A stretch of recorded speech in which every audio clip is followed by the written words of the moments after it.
যে আমাদের ভোটার লিস্টে নাম নেই, আমাদের বাংলাদেশে পাঠিয়ে দেবে কিনা। সবচাইতে বড় ভয়ের বিষয় হচ্ছে এটা আপনাদের। কিন্তু সবাইকে আমি প্রতিশ্রুতি দিচ্ছি এবং আস্থা রাখতে বলছি আমাদের সরকারের উপরে। কেননা কেন্দ্রীয় সরকারের আমাদের যে হোম মিনিস্ট্রি আছে, অর্থাৎ আমাদের যে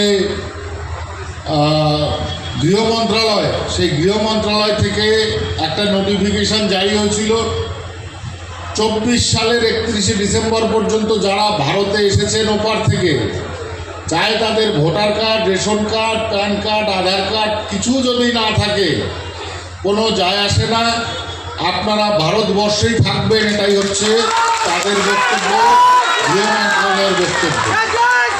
অতএব কোনোভাবে ভয় পাওয়ার কিছু নেই। লক্ষ্মীর ভাণ্ডারেও আপনাদের নাম উঠবে। তবে সবাইকে আমি একটা কথা বলবো, সিএটা অ্যাপ্লিকেশন করবেন যারা বাংলাদেশ থেকে এসেছেন। সিএ অ্যাপ্লিকেশনের নথি দেখিয়ে আপনারা লক্ষ্মীর ভাণ্ডার বলছি কেন, আমাদের অন্নপূর্ণা ভাণ্ডার, হ্যাঁ লক্ষ্মীর ভাণ্ডার না, আমাদের হচ্ছে অন্নপূর্ণা ভাণ্ডার। আর মাথার ভিতরে এতদিন ধরে লক্ষ্মীর ভাণ্ডার ঘুরে বেড়াচ্ছিল, যার জন্য মুখ দিয়ে ফসকে বেরিয়ে যায়। আমাদের অন্নপূর্ণা ভাণ্ডার আপনারা পাবেন। মায়েরা কোনো চিন্তা করবেন না।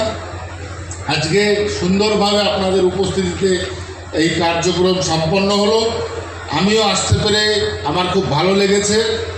আমি চাই এই স্বরূপনগরে আরও বেশি ডেভেলপমেন্ট হোক। আমাদের ভারতীয় জনতা পার্টির হাত ধরে একটা ব্রিজ আমরা করে দিয়েছি, জানেন তো।